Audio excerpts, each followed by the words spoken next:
This is the absurd situation we find ourselves in. Hamas released 3 Israeli hostages from their terror dungeons yesterday. In exchange, Israel released 90 Palestinian terrorists. For each Israeli hostage that's been suffering in Gaza, we released 30 killers, terrorists, back onto the streets.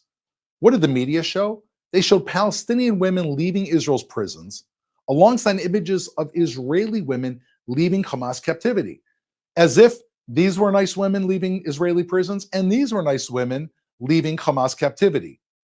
However, just as an example, one of the Palestinian women is 62-year-old Khalida Jarrar.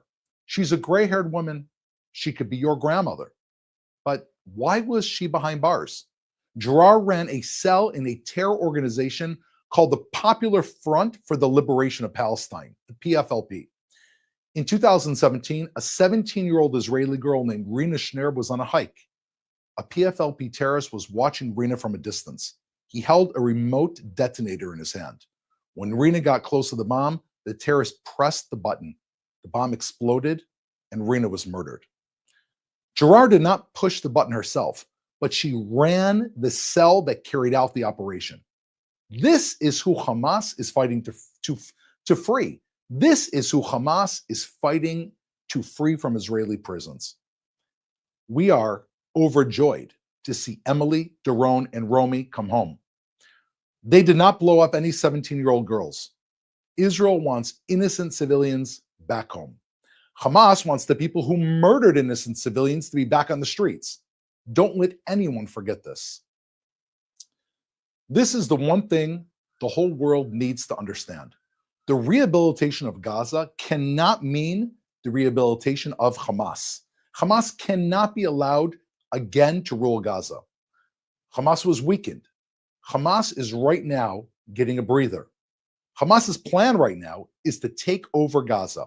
And when the billions pour in for reconstruction, Hamas wants to be there to get their cut.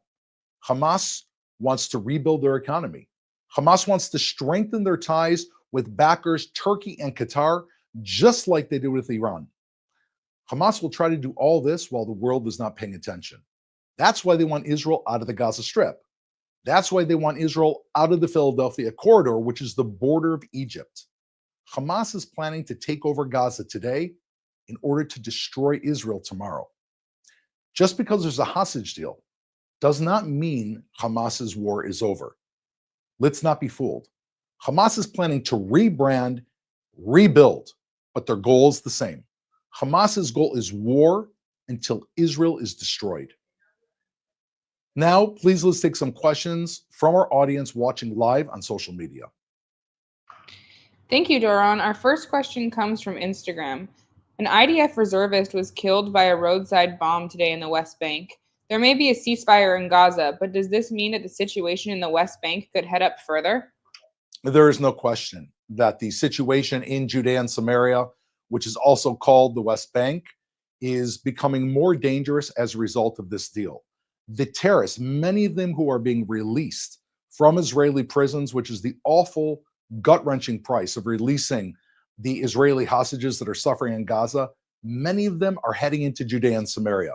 Just to give you some idea, right now I'm standing in Tel Aviv. Judea and Samaria is 13 miles from where I'm standing. The entire country of Israel is a very small place.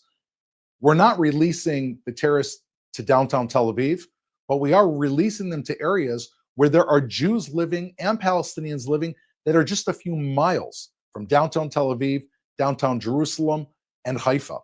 This is a very big problem, and in response, the Israeli military has been buffering up the military presence in Judea and Samaria to ensure, God willing, that those terrorists that are being released and the wave of Hamas terrorism that's celebrating to have more members fighting in Judea and Samaria will not be successful in targeting the Israelis.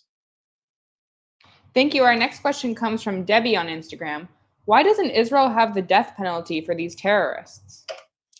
This is really a question for the legal establishment. Israel's only used the death penalty once, and it was for Adolf Eichmann following World War II and his role as one of the masterminds of the Holocaust. There are many who think that Israel should have the death penalty. but this is really a legal issue. There are legal experts that are dealing with this.